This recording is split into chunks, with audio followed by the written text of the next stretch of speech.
մենք ի վերջո չպետք է ասենք, որ Հայաստանի եւ Ղարաբաղի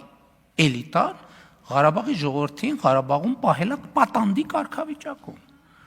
Իրանց իշխանական եւ այլ, այսինքն մարդկանց պահել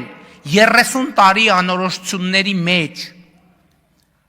եւ որևէ դուք հասկանում եք դա ինչ է նշանակում, չստեղծելով նորմալ կրթական համակարգ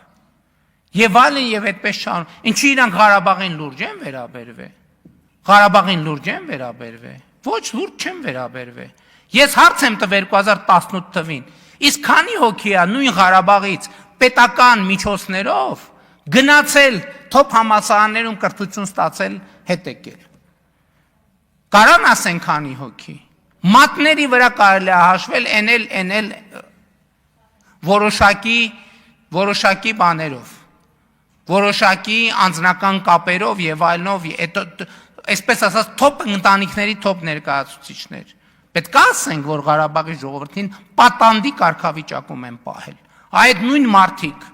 Այդ նույն մարդիկ, ում հավաքական իմ անունը ասում եմ, փախածներ, հիշում եք մի անգամ ստեղ ամբիոնից ասեցի, ինչ որ գեներալների մասին են խոսում, որ ասի վախկոտ դավաճանները,